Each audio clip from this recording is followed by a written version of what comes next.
Good evening, and welcome to 30-Minute Reviews. I am Adam. Well, you can probably see from what the headline is that we got a new trailer for Avatar, what's it called? Avatar, The Way of Water. I'm not super thrilled about it, I gotta say. I mean, look, here's the thing about Avatar. Avatar is a great self-contained movie. It doesn't necessarily need a sequel. I don't think it needs to be expanded. I mean, look, I'm all for going back to the world and really looking into what this world is and all of that. I mean, it's a beautifully designed world. It's great. That said, I don't think that there's necessarily a story in this case that warrants going back. And this trailer appears to be more of a story trailer, but at the same time, not really. Where the first one was kind of like, look, it's Avatar. You remember Avatar, right?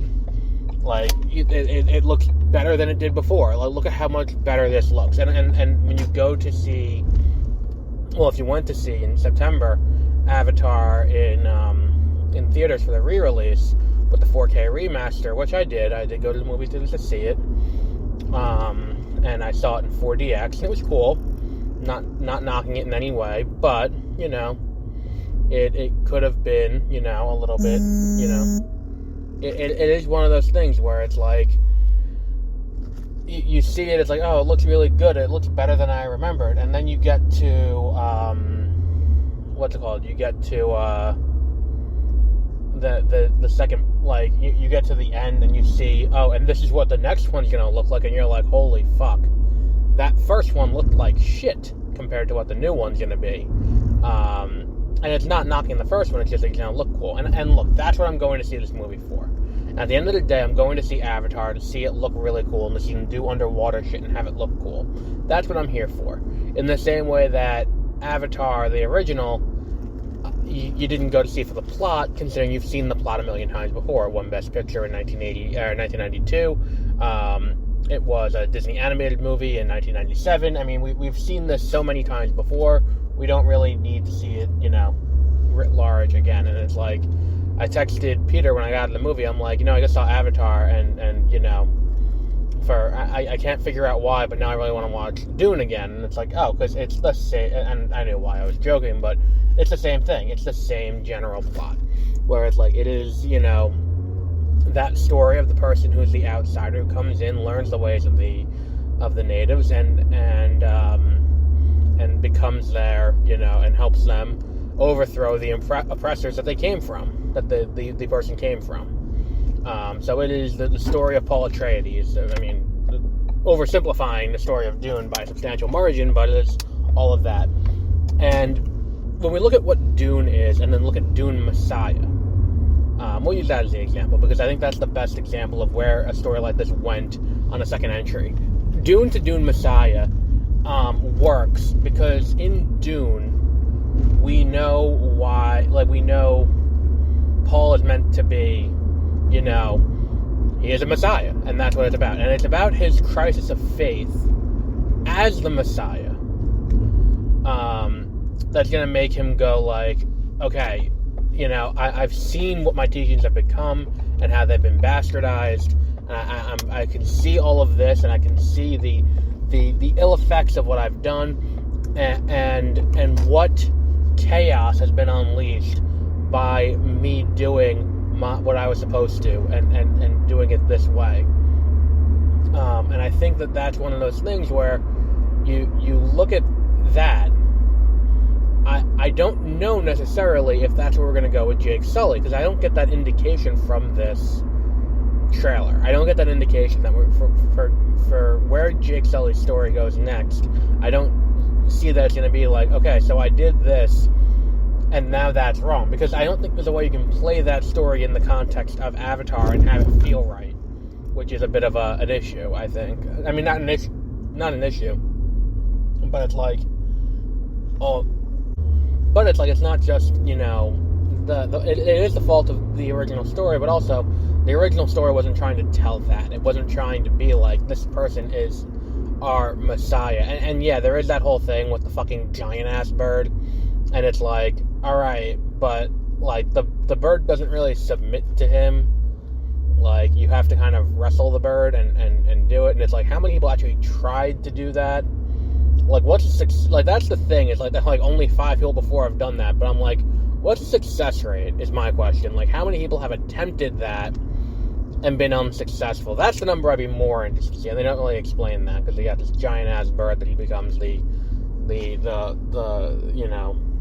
rider of, and it's like, alright, well, he got his bird, he got his thing. But I don't necessarily know where this story goes from here. I mean, we have that time gap, but it's like, do we go with the story that there are still humans in encampments and they've gone kind of feral, and now the Na'vi have become that? But at the same time, you can't sympathize with the humans because the humans are invaders. I mean, it's, they're getting, what they deserve, to quote Joaquin Phoenix in Joker, But if that's the case, and if that's where this story's going, then why is that not the A-plot? Like, why is that not being articulated? I think that, like, the issue is, it's like, are the Na'vi going to be fighting the Na'vi? Is that the question that we're getting to? Is there going to be an outside force invading? Are we looking at a Yuuzhan Vong type situation where it's like, alright, well, rather than bringing back an old enemy, let's bring in something from outside. Do the Na'vi have enemies? Or are there other races on this planet besides the Na'vi? Or is it just the Na'vi? Like, there are a lot of questions about what this is. And I think that this trailer also doesn't explain a lot. And a trailer this close to release, we would anticipate there being some additional plot details that would really explain what's going on. And I think that the fact that we don't know what that is, and we don't know what this movie is going to be, yet it's going to be 3 hours, is a weird thing, because you're asking for a sizable commitment. Like, when we sit there and we have a 3-hour-long movie, usually you get some kind of, like, what's it called? Some kind of, what's what I'm looking for here? Like, a sell as to why you're going to sit in for a 3-hour-long movie. What is it about this movie that's going to make the time commitment to see this 3-hour movie worth it? Like, The Batman I want to say it was like $258, and it sold. It's going to be a Batman detective movie. That's going to be a film noir type thing, and it's like, okay, that is a sell. Avengers Endgame was the culmination of 22 movies, and that was, 3 hours. 245 is what we had for Elvis, which is a biopic about one of the single biggest pop culture icons in American history, while, what's it called? And then, Once Upon a Time in Hollywood was Quentin Tarantino being Quentin Tarantino to a fault over the course of 2 hours and 45 minutes. And it's like, if you're going to do one of these movies, you need to sell me on what it's going to be for 3 hours. And I don't think Avatar is necessarily making that sell, besides being like, look, we know why you came the first time, and that's what you're here for. You came the first time for the effects. Here's what the effects look like this time. And I think the other thing is, too, I don't know how much of it's going to, like, I don't know how much people remember a lot about Avatar to be able to be like, oh, I remember X, Y, and Z. Like, I remember, all of this stuff. Like, that was the thing when I saw Avatar for the most recent time. When I saw it in theaters, I saw it in 4DX, or whatever Showcase's equivalent to 4DX is, or I think it's like MDX, or MX something, MX 4D, or something like that. I saw it that way. Never doing that again, because that was just a not a worthwhile experience. Maybe the name brand 4DX is better, but that one wasn't. So when you saw it that way, it's like I forgot how much that was a maneuver. Like, there was so much in that movie that I had totally forgotten about, and to the point where it's like in the first trailer we see them jumping along the vines at the beginning of the trailer, and I'm like, oh yeah, right, that's important for the plot of the first movie, But because I hadn't seen the movie in, like, I don't know, 7 years, it's like, okay, whatever. And I think that had it been 2 years since I saw the movie last, I wouldn't have remembered that. Because it's not, the movie's not a memorable movie besides the effects. And I saw someone say where it's like, oh, well, you know, Avatar was a successful movie, but it wasn't impactful, because, like, who still talks about Avatar this long after? And I disagree. I think Avatar was a profoundly impactful movie for what we consider the film industry to be, because, you know, no, we don't talk about Avatar, and Avatar's only spawned one sequel in 12 years, but in the same way that, like, you know, Terminator 2 is a profoundly impactful movie. Like, no, not every impactful movie is going to be Star Wars. Like, and Citizen Kane, when it came out, was not a movie that people were like, oh shit, this is amazing. It only became Citizen Kane, and what we think about it in the modern era, after years of it being viewed, and then people looking at it and being like, okay, well, we're going to model our visual style after this movie. It's one of those things where it's like the plot, like, in the same way that Avatar, most people can't remember the plot of Avatar besides, like, oh, it's like Pocahontas, or oh, it's like Fern Gully, or oh, it's like Dancing with Wolves, or, you know, oh, it's like Dune, oh, it's like, and then insert a story like that here. In the same way, Citizen Kane's plot is not memorable, nor is that the selling point of the movie. Citizen Kane redefined cinematography and redefined how we shoot and how we tell stories, and not only that, defined the language of visual media. It defined how we do how we tell stories in cinema, and that is entirely from, like, what Citizen Kane did. And it's one of those things where if we look at it that way, and it's like, well, was Avatar impactful? It's like, I would say yeah, because it had a profound impact on the progression of visual effects, and it was the standard for what you can do with visual effects. Now, I think the thing is, it's like, why did Aquaman move off of March instead of staying in March? And I think it has very little to do with the effects not being done or anything like that. I think it more has everything to do with the fact that we're looking at an Avatar movie that's set entirely underwater, and I don't think Aquaman is going to be able to hold up to that. And a year later is going to give you the time to you know, kind of forget about Avatar. But it's not, like, if it came out in March and it's like, oh, it's going to be the big movie everyone had seen, besides Quantumania in February, but if that's the case, people are going to have forgotten about it by that point, or at least not have it so recently in their memories that they're like, oh yeah, that looks so much better in Avatar than it does here, and this is Aquaman, and they've had a substantial lead time in developing the visual style for this. It's just one of those, and I think that that's the other reason why we also have, it's good for Marvel that they're putting out Black Panther: Wakanda Forever next week, because it's like, look, it's not going to reflect poorly on Black Panther with all the stuff in Atlantis, or I think it's Atlantis.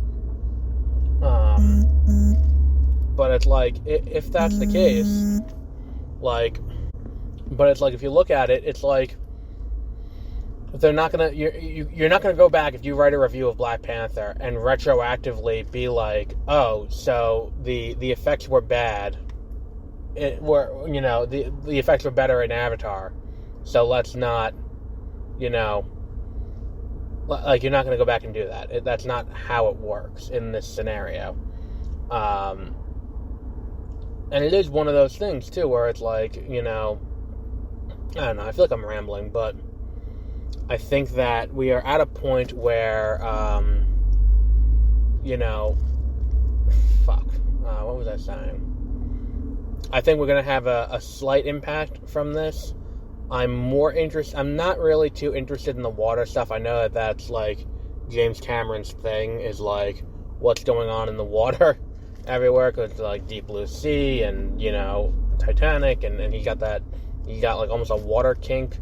But, like, water is to James Cameron what feet is to, Tarantino and his movies. But whatever, I mean, look, the movie's going to come out, it's going to look really nice, it's going to make a ton of money, and here we are. I'm not, from watching this trailer, Like, if you go back and watch the trailer for Avatar and keep in mind where we were with visual effects, how about this for a little exercise for anyone out there who wants to get a sense of what this movie is compared to movies that have passed. Go back, watch Transformers. Go back, watch what's it called? Go back, watch what's that other one called?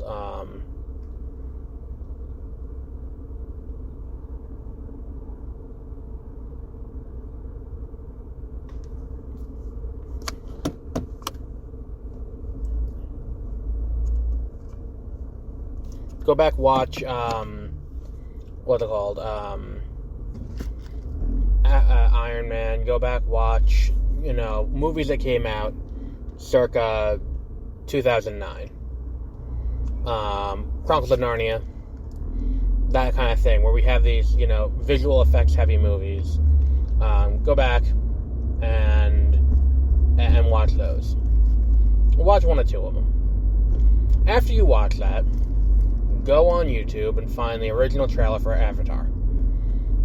Or better yet, go watch Avatar. And notice the step up in visual effects. And then we'll do the same thing with The Way of Water. Yes, the underwater stuff looks fantastic. I'm not taking that away from it. It looks substantially better than Aquaman. It looks better than anything we've seen so far from Wakanda Forever. It is a beautiful, and it's a technical, it is a very, it's a technical achievement. Not taking any of that away from it. That said, go watch the trailer for any visual effect movie that's come out in recent history. More recent. I mean, I'm not saying that 2009 wasn't recent, but go back and look at, let's say, Avengers Endgame. Go back and look at Aquaman. Go back and look at, you'll see seams. I'm not saying you won't see seams. I'm not saying that that Avatar doesn't look better than the other movies that are out. But I'm saying that the degree to which it looks better is not, what's it called? Okay, just go, I guess. That's not a stop sign or anything. The degree to which it looks better is so, it's not the same as it was back in 2009. It is a substantial difference. It's a noticeable substantial difference between what it was and what it is now. And I think that we're at a point now where entirely CG characters rendered in this kind of environment is not exactly the draw that it once was. I mean, fuck, we have a Lyle Lyle Crocodile live action movie, with a CGI crocodile. We have the level of CG that's being used. And look, there is bad CG. I mean, cast exists. There's plenty of bad CG that happens all over the place. But I mean, a lot of that's the benefit of, a lot of it we called it at the time too, but I just feel like it is, looking back now, it's easy to point at, it's easy to be like, oh, look at look at what the impact that had. I don't think The Way of Water is going to quite have that, because the difference in quality is not quite as astronomical between, A and B. And I think that's a pretty important part of why Avatar was the cultural touchstone that it was when it was. But yeah, I think we'll wrap up there for today. I think I've rambled enough. So our next episode will be whenever some new news happens. I might do Enola Holmes. I'm debating it. What was the other one? Because that's Enola Holmes 2 is this weekend's big release. Because I'm not paying out of pocket to go to the movies again. What else was there? And then there's also Andor tomorrow, and Titans comes out tomorrow too. So we'll be doing all of that on Beware of Spoilers and any other news that happens over here. I think this weekend we might be doing a rewatch of Black Panther in advance of Wakanda Forever. So until then, have a great rest of your week.